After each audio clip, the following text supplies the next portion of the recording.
Thank you all for listening. And it's my pleasure to be here to talk about the research that started 25 years ago, choosing microorganisms to work on coffee fermentation. So today I'd like to just mention when and how it occurs, why we use artisans controlled fermentation, the main benefits of this process, and what we think about the future next steps. So coffee fermentation happens naturally in the field. So wherever we have humidity and sugars and some microorganisms, we will have a fermentation process. In coffee, what it does is just to remove the pulp, and we leave it to dry until 10 to 11% of humidity. But coffee fermentation depends on the environmental factors, fruit composition, if they have more sugars or more acidity than others, the type of processing, if they use natural processing, wet or pulped process. And at this time, with artisans, we start with bioreactors. It means that a confined vessel to ferment coffee. This fermentation, these factors all influence the microbial activity. When we have no control, we can have very good coffee, but sometimes with variable quality. With this control processing, we increase the desirable microbiota, and we proved that it's possible to the improvement of the final quality of the total coffee, and also to get to different flavors and aromas. So the microbiota present during coffee processing is containing bacteria, yeast, and filamentous fungi. So in the last 25 years, we have been studying which ones are important to enhance coffee flavor. So the main microbial genera are these ones here on the screen, but we have focused on our on the yeasts that are in this first yellow card, and we study them according to what they can produce in coffee pulp. So then we start to think how the microorganisms contribute to coffee quality, how they can improve the coffee flavor. What's happening during the fermentation? When we remove the skin, we have in the pulp some polysaccharides, some sugar, and lots of natural microorganisms. So yeast and bacteria, they dominate the process, and they produce citric acid, high alcohols, malic acids, ethanol, acetic acids, and lactic acids. These compounds give the different flavor that we can taste in the coffee after roasting. So our objective was to find out which ones can penetrate the seed and remain after drying. So we focus on these metabolites, and we start with the artisans controlled fermentation.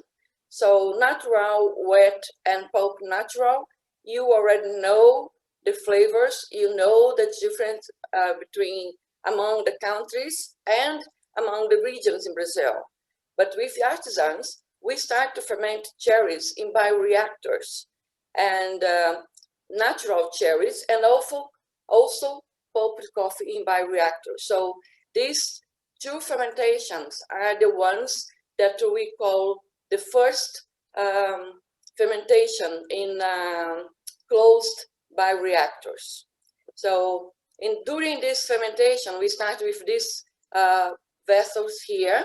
The microorganism that we inoculate induced a self-induced anaerobes by producing lots of CO2 inside the bioreactors. This CO2 will give to the seeds a different chemical reactions, and that's why change the flavor. So the artisan's controlled fermentation start with the controlled bioreactor, as we can see here in the first picture. And we inoculate yeast dilution and inoculate this yeast in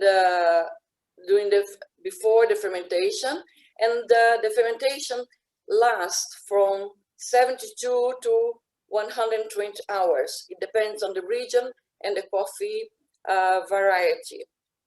So I'm not going to read all the compounds here, but I'd like to draw your attention to this square here and to these colorful figures. So in the first one here, we have the control. It means the coffee in bioreactors, but without any yeast, without any microorganisms. And these ones here are the ones with 4 different yeast species. And as you can see, using the same variety, each yeast gave a different coffee compounds. It means that each one presents a different flavor and a different aroma. When we analyze it using temporal dominant sensations, we found that the control here was very bitter. The second one with this is called Candida parapsilosis, also bitter as well. But when we inoculate with Saccharomyces cerevisiae, we got very strong chocolate and acidity, and also fruit. And with this Pichia Guillemot, very strong, intense chocolate flavor was detected. So what's the main benefit of artisan's controlled fermentation? It controls the quality of the fermentation. It controls the amount of microorganisms inside the bioreactor. Increase the sensorial quality of beverage. We also showed that you can see later with the Q-grade acivulate, the specific sensorial profile using the same variety, but sometimes in different regions and different yeast, we got different flavors, and accelerate the process, especially the drying process. Until now, we have these 5 yeasts that we can give to the farmers, we can give to them according to their altitude, their variety, coffee variety, and also the region where they are growing coffee. The artisan's controlled fermentation, what we expect for the future. First, we have to talk about the ripeness of the fruit. This project is for ripe fruits only, so it needs to be select harvesting. The closed bioreactor, it could be with polyestyrene or stainless steel, but it has to be a closed one. We showed that we need a specific yeast strain, and the coffee should dry in suspended and very controlled platform. So what we got from this, we got this partnership with No Coffee that allowed us as a researcher at the university to expand the knowledge and allowed us to give to all the farmers the product of research. And we found that the coffee using this artisan's controlled fermentation has a exquisite and unique coffee flavor. And for next step, we have a culture collection of retail microbiology, which is registered at UFLA and also in the World Culture Collection, Federal Culture Collection. And we have more than 200 strains that we still need to study. And this strain, what we expect from them, the diversification and intensification of flavors and aroma. So at end of each year, we would expect huge profile to attend the demand of each consumer. So it's not only to increase the coffee quality, but also to diversify this quality to allow the consumers to choose which ones they prefer. So this work was done with lots of my students and colleagues at UFLA, and I'd like to thank the coffee producers that allowed us to ferment in their farms, and Syngenta no Coffee that allowed us to go after 25 years study to go to the farms and show our new technology.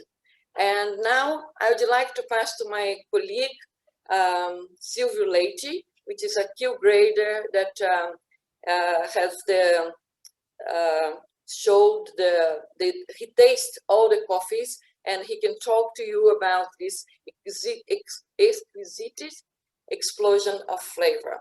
Thank you very much for your attention.